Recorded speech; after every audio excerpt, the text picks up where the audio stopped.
Many people will be surprised. You will not see this language about, it has to be a northerner this time. You won't get that kind of rhetoric. It has to be a better person this time. That will be the language. We want to see someone who has either worked for the North or will work for the North. Hello and what's up, guys? In this video we are diving straight into the serious political heat rocking northern Nigeria right now. Trust me, what you are about to hear is not just talk. It could change the future of Nigeria politics as we know it. So here is what is happening. The North is in tears and full of fear. Why? Because there is growing belief that President Bola Ahmed Tinubu is quietly working on a bold move, one that may push the Fulani political power out of the game completely for good. Yes, guys, the word going around is political graveyard. It all started after the Delta State governor, yes, the same one who ran with Atiku, suddenly jumped ship and joined APC. That shocked a lot of people, but the bigger shock is what insiders are now saying. Tinubu is using these defections to weaken the North's grip on power. Some are calling it dark politics, very dark. And now the North is not smiling at all. In fact, top voices in the region are already threatening to break up of the country if this power shift continues. Tensions are rising and alliances are shifting fast. Even Vice President Shettima is said to be sidelined by Tinubu's loyalists from Lagos. Rumor has it he's quietly building ties with core North leaders to push back. But wait, it gets deeper. There are whispers that Tinubu wants to dismantle the very northern structure that brought him to power. And the Fulani elite, they are feeling the heat. Some are warning of possible violence if things continue like this. Just think about this. What if all 19 northern governors suddenly pull out of APC? What if another strong northern party rises? That would be a serious blow to Tinubu's 2027 plans. Some insiders even say this might be the beginning of Nigeria's biggest political split. Imagine governors flipping side, all alliances breaking, and people talking about the final collapse of APC. It is not just talk anymore. The North is watching, planning, and waiting. Guys, I will let you watch this video for yourself so you can see exactly what I am talking about. Also, don't forget to like, share, and subscribe to this channel if you haven't already done so. Take a look, guys, and remember to share your thoughts after watching. Okay, good morning. Good morning. Okay, we've seen what is happening presently in the political landscape. We've seen that Delta State governor recently, Sheriff, just recently, shift allegiance to the APC government. But the North now they have come out to say that it's as if Tinubu is trying to buy his way. That they know that Tinubu knows that they will not vote for him. And what is going on now? The Fulanis are so upset. They said, I think it's high time Tinubu, we might break Nigeria. And what is going on now? The other governors are already preparing for this shift. What is your take as regards what is going on? I think Tinubu is an expert in playing dark politics.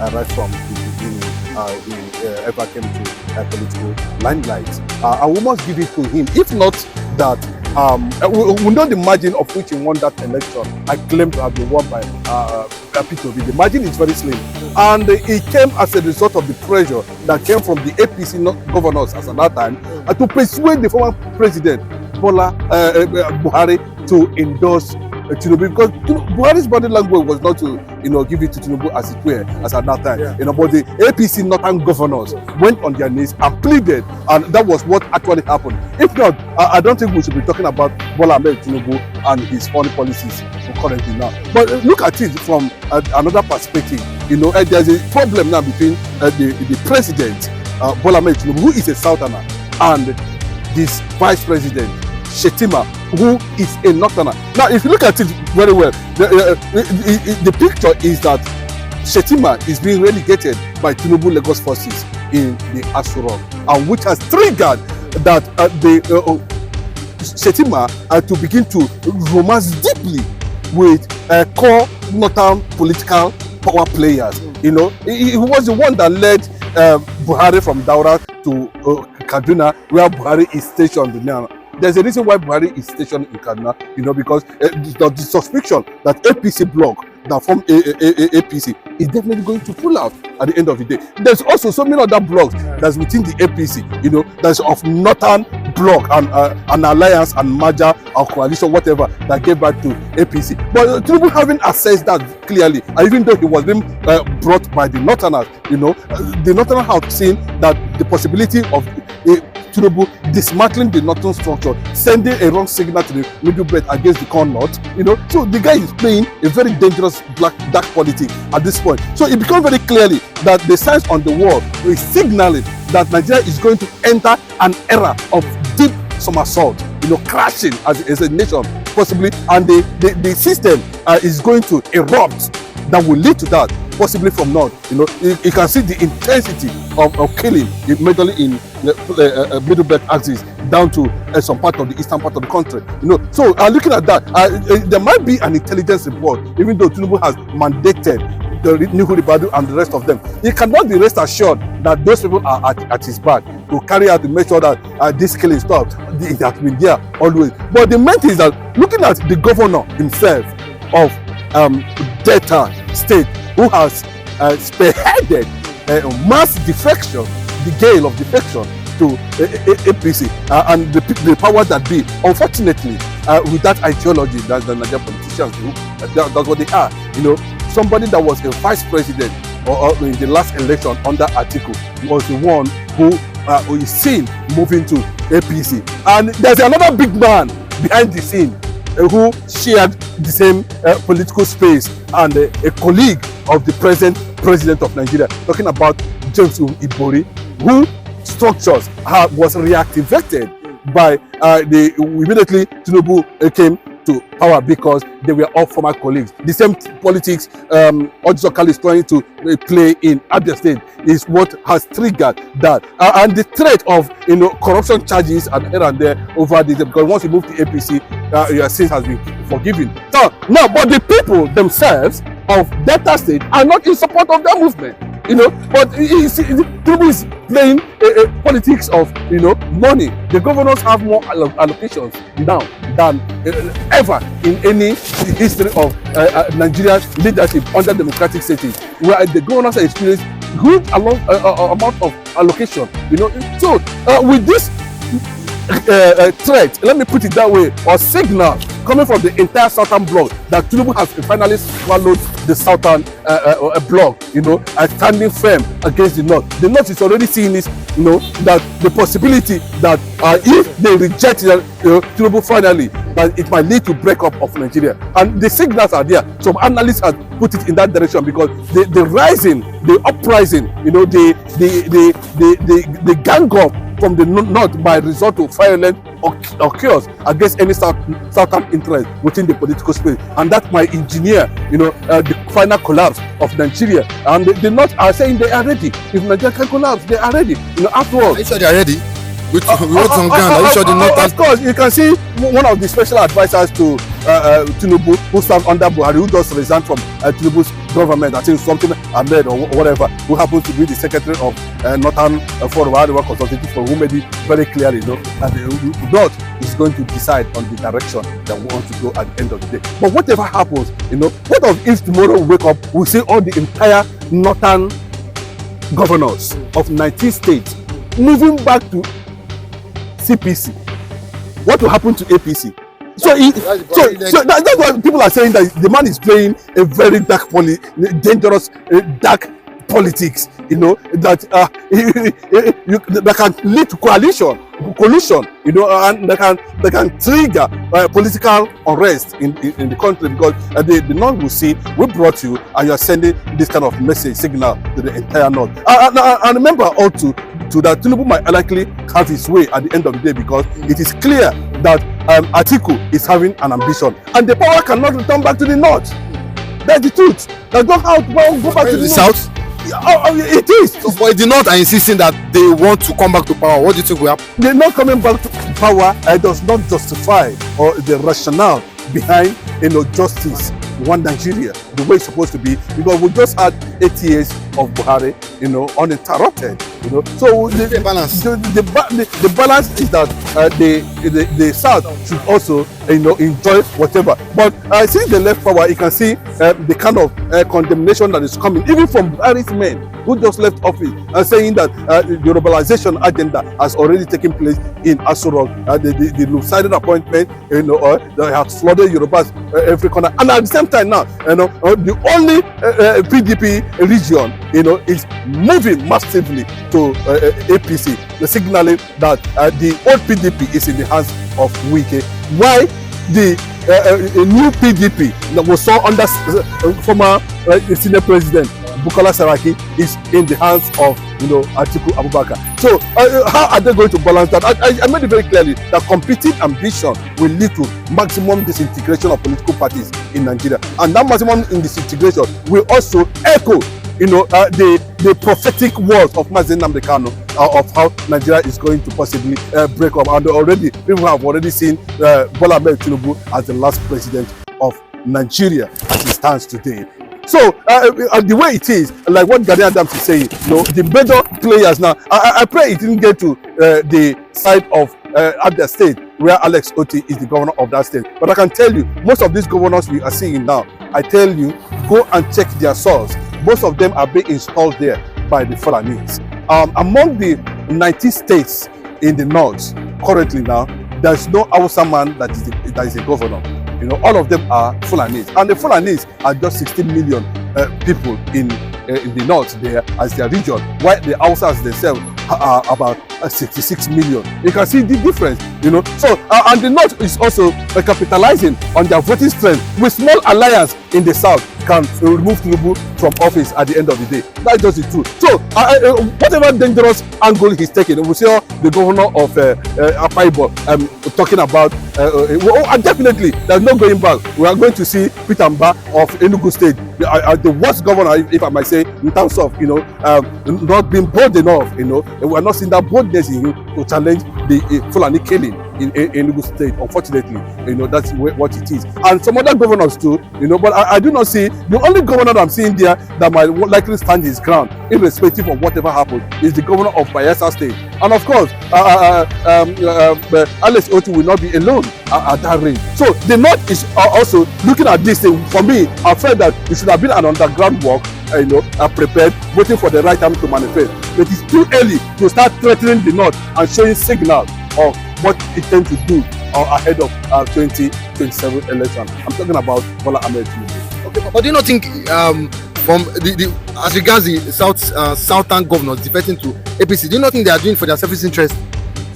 Oh, of course. I told you there's a reason why they are having more allocations now than any other administration in the history of Nigeria. The governors are happy because Tinubu put more money on the table for them than any other administration. So they have it. So they want to enjoy more. They want to have more. But it's a trap. Bola Ahmed Tinubu has set for them, that might trigger a one-party system in Nigeria that might be a threat to democracy, and that is where the breakup is going to come at the end of the day. Because the North will see it as as a loss of principles, as a loss of agreement, as a sign, as a signal to them, as a slap to the North themselves, to begin to think towards the direction of, it has gone to the point that the president's body language is signaling that the breakup of the entity called Nigeria. So apart from their selfish interest, of course, that's what it has been always when you talk about Nigerian politics. There's no Nigerian politics that has not been in that direction. But that the Igbo political culture, as it is now, that's built around the old Eastern region, is being infiltrated by this thing in another angle. So what we are seeing is another direction of the Fulanization by Bola Ahmed Tinubu, because by the time the Fulanis are able to put together all the governors they installed there, of course they will flood in Fulani machineries in the entire old Eastern region, and the killing will continue. Unfortunately, these are the things they are not seeing. These are the things they are not able to understand. That for them to be caged by, because you do not know the certain agreement and the certain politics they are playing behind the curtain that made them to produce Muslim tickets, and have seen that the issue of Fulanis in the south has not stopped. You can see what Gani Adams said, that I don't know why these governors have not been able to stand up against these Fulanis up to this moment, signaling that the structure of leadership can only be given to those who are loyal to the Fulani agenda, who are loyal to the Islamization. Because you'll be told on what to do, you'll be told on what to achieve, you'll be told as a governor the direction, because without you agreeing, no deal. And when the time comes for you, you expect to, abide by the agreement. If not, they will just instigate one EFCC matter, and you are gone. And you are removed. Look at what is happening. Look at how they are able to, tailor Fubara of River State to the point of having an audience. We don't know what is going to happen at the end of the day. Whether Tinubu Fubara at the end of the day is going to join, of course, APC at the end of the day. But that will create, another lacuna among the militant group, who have already aligned with the structures of reality in River State. But unfortunately, anything can happen because Nigerian politics is played in the dark. The state ESCO, special advisors, the council chairman, they are all moving. Councillors, we have 500 councillors. They are all moving. They are all here. All the ward chairmen, they are all moving. All the local government party chairmen, they are all moving. All the council chairmen, they are all moving. All of us want to be in the Renew Hope agenda. And in the Renew Hope agenda is in line with my more agenda, which is meaningful development, opportunities for all, realistic reform, enhanced peace and security. This movement is not only for us in Delta State. It's a statement. It's a statement. And I believe other governors will join. Other governors will join. Other governors will join. It's a movement. It's a movement. It's a movement. And when you have a movement, you don't fail. Okowa, the former governor, who is a former senator, 2011-2015, he was a Central Delta North. 2015, 2019, and 23, he was a sitting governor. He was the vice presidential candidate of PDP. He could not deliver Delta to himself. Peter Obi defeated him in Delta. You see, Nigerians are becoming wiser and wiser. So if you cannot deliver Delta to yourself, is it as what you will deliver? He's running away because of the FCC case against him. And that is the truth. Do you know how many votes he got? 161,000 votes. The position of the North on Tinubu. The North wants Tinubu to fix northern problems. Insecurity, poverty levels, joblessness, youth, bulging youth, drugs. It desperately wants. I attended a meeting yesterday of the ACR, and the language there and the atmosphere was different from any other time I've seen. I mean, my group, the Northern Elders Forum, is the more militant group. But yesterday's meeting, the one I attended yesterday, was unique in the manner in which people spoke. Not hostility, not subversion, just simply a demand. The North demands attention. As of right, as a part of this country, we demand more attention. A political attention? Yes, what kind attention, of attention? Attention to its problems. Insecurity is rising. Poverty levels are rising. We are beginning to feel marginalized. We look like a region of voters. We are only useful every 4 years. When politicians come around and say, okay, Northerners, line up, we'll give you a little bit of rice and macaroni and a little bit of money. Literally, we are reduced to voters. And we are remembered only when the elections are around. Now, with 2 years to go, the North is saying to President Tinubu, look at us. We matter. This country is breaking up, is breaking down. Every inch of Nigeria is suffering. But the North is suffering a lot more than others. Look at the North. That's what we are saying. And the North is, the North, I think you're likely to be, many people will be surprised. You will not see this language about, it has to be a Northerner this time. You won't get that kind of rhetoric. It has to be a better person this time. That will be the language. We want to see someone who has either worked for the North or will work for the North and the Southeast and the South-South and the Southwest. So you don't see, at that meeting yesterday of the Northern Elders, Arewa Consultative Forum, where they are elders, isn't it? Yes. Most of them are over the age of 60 and the rest. Yes. And they are a force to speak in unison for the northern region of the country. So they feel the northern region is marginalized, but the feeling and the fact might be different. The feeling that the north is marginalized could not be true. Could it be true under this government that the north is marginalized? Well, to be honest with you, if you go around this country and you ask everybody, and we speak in the conventional, which sector is favored by this government, everybody will tell you that the Southwest is favored by this administration far and above what it's entitled to. Now, if you go to the Southwest, it's quite possible some people will tell you, we didn't ask for it. They didn't vote for him. I mean, the Southwest gave President Tinubu only 23% of the votes he needed to become president. The Southwest, where I come from, gave him 33% of the votes that he needed. So the Northwest gave him a lot more votes than his zone.